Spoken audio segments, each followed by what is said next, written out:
y lo peor de todo es que nosotros no tenemos niveles de institucionalidad suficientes como para poner en práctica ese instrumento legal, porque, reitero, se podría prestar retaliaciones, atropellos, y esas cosas hay que evitarlas en una sociedad tan fragmentada ya como la nuestra y tan difícil. Entonces la ley es salvable, tiene, reitero, aspectos muy interesantes, pero tiene que ser sometida a profunda cirugía. Ahí hay muchos aspectos que son cuestionados y que van a dar mucho de qué hablar, como de hecho ha ocurrido. En cuanto a si es ley ordinaria o ley orgánica, yo quería explicarles a ustedes lo siguiente. Este debate se llevó a cabo en Colombia. En Colombia hay una ley de extinción de dominio. Este es el segundo país de Hispanoamérica donde se quiere aplicar.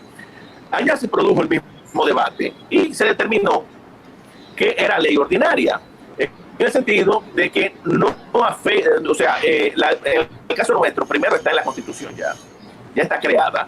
El juicio de extinción de dominio está en el artículo 51.6. Lo segundo es que es una ley de procedimiento. Entonces, al ser una ley de procedimiento sobre ya una figura creada y no está regulando propiamente lo que es la propiedad, porque lo que ven muchas personas que dicen que es ley orgánica es que afecta al derecho de propiedad y que el derecho de propiedad es fundamental.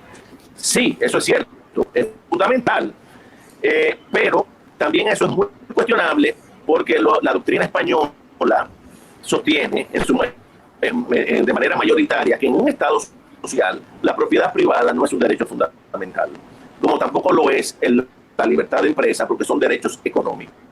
Entonces, en el marco de un Estado liberal sí serían fundamentales, pero en el marco de un Estado social no. De manera que el tema es, aunque se presta a discusiones, a mi modo de ver sería ordinaria, porque no está afectando de manera directa el derecho. O sea, no es que no lo afecta, no trata sobre el derecho de propiedad, sino sobre un juicio de extinción de dominio que ya está consignado en el artículo 51.6 de la Constitución, es decir, fue previsto por el constituyente de 2010. Y esto no sería más bien, sería básicamente una ley de procedimiento para la aplicación de esa ley. De manera que ahí hay mucho tema, mucho por donde cortar, otros temas, la mayoría va a decir, como efecto de visto, de que es orgánica porque afecta al derecho de propiedad, y el derecho de propiedad está en el título de los derechos fundamentales en la Constitución Dominicana. Sin embargo, yo digo, sí, es cierto, está en el título de los derechos fundamentales, pero no por eso es fundamental, porque no es la ubicación en el texto constitucional lo que hace que un derecho sea fundamental, sino la naturaleza por misma del derecho.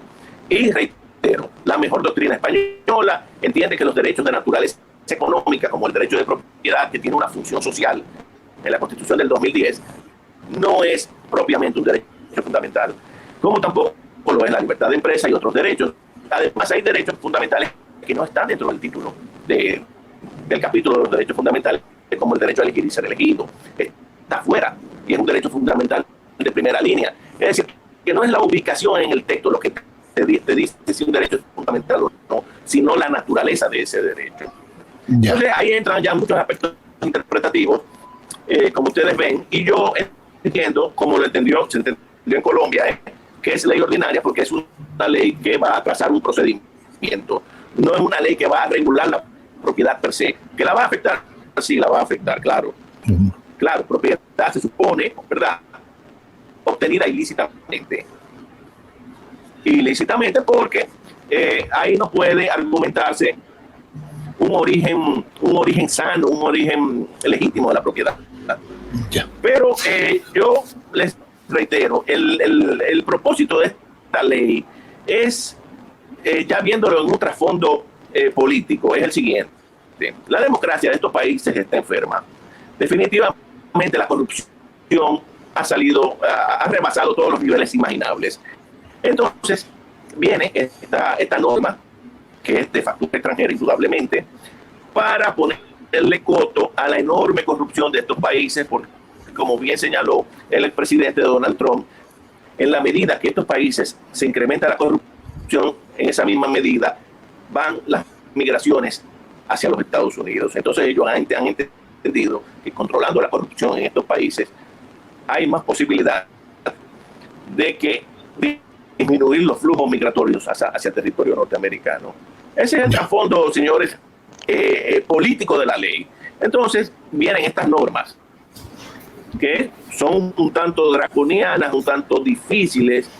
Yo le decía a un amigo que es como una especie de purgante para la sociedad, duro, ¿verdad? Duro de tragar, pero a veces necesario para salvar una democracia que acusa definitivamente gran fatiga entre nosotros por las dentelladas de la corrupción que hacen que el Estado sea cada vez más pobre, mientras que las familias de la oligarquía tradicional son más ricas a expensas de esa corrupción, y también los nuevos ricos que se hacen empresarios desde el Estado dominicano.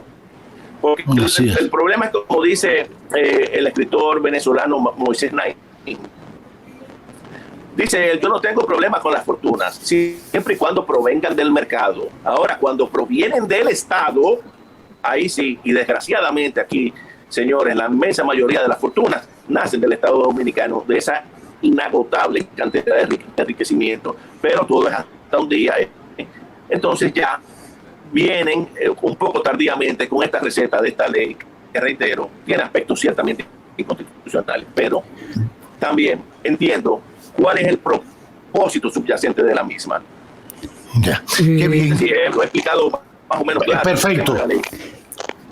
Doctor, una preguntita. ¿Una ley como esta puede ser retroactiva? ¿Es retroactiva? Ajá. Bueno, fíjate. La retroactividad, la irretroactividad es ciertamente un principio consignado en la Constitución Dominicana, en la actual y en la anterior. La irretroactividad es un principio constante. ¿Qué ocurre? Que la irretroactividad significa que la norma comienza a aplicarse a partir de su promulgación y publicación. En este caso, ¿qué ocurriría? Que muchas personas que se han lucrado con corrupción de otros gobiernos van a decir: no, esa norma no se me aplica porque es a partir de su publicación y de su promulgación, es decir, a partir de esta fecha. Claro, por eso yo les hacía a ustedes el siguiente razonamiento, eso es cierto. Pero también está el argumento, igualmente válido, de decirles: sí, es cierto, siempre y cuando sea obtenido ese dinero de manera ilícita. Pero lo que ha sido obtenido de manera ilícita es un derecho que nunca ha nacido, porque yo nunca he sido propietario realmente legítimo de estos bienes. El propietario era el Estado dominicano, y por tanto ahí entraría un debate ya interesante sobre el aspecto, que eso ha sido muy debatido en el derecho, de si es la retroactividad o es el efecto o ejecución inmediata de la ley. Hay colegas que me han dicho también que la ley no es necesaria porque tenemos la ley de lavado de activos que permite perfectamente obtener resultados similares con bienes incautados producto de la corrupción y el narcotráfico. Sí, es verdad. Fíjense ustedes que tenemos una ley de lavado de activos de hace más o menos 20 años. ¿Y cuál ha sido el resultado?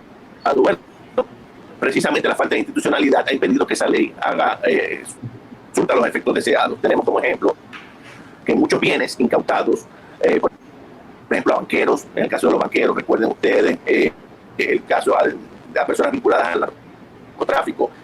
Entonces se le incautan los bienes, pero esos bienes no son subastados, como debería, como dice la ley. Y el producto de ese dinero, incorporarlos a las arcas públicas, no. Lo que hacen es que esos bienes incautados terminan en manos de funcionarios, y en fin, no son subastados para entrar, para que ese dinero ingrese a las arcas públicas, sino que terminan en otras manos, porque es corrupción tras corrupción.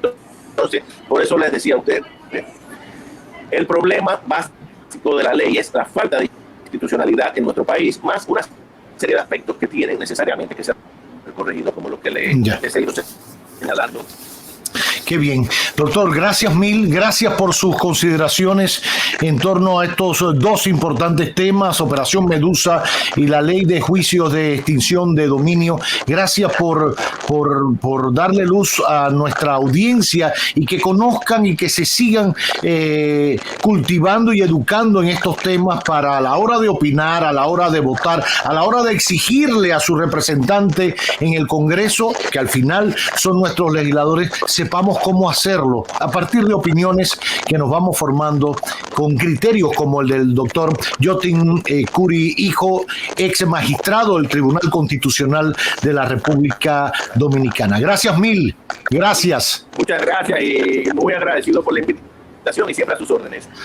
Así será. Gracias. Le invitaremos nueva vez. Espero nos acepte. Ya para entonces le mandaremos un cafecito y todo. Lo compartimos. Gracias. Saludos a su familia. Un abrazo. Gracias. En exclusiva en este magazine que no tiene nombre.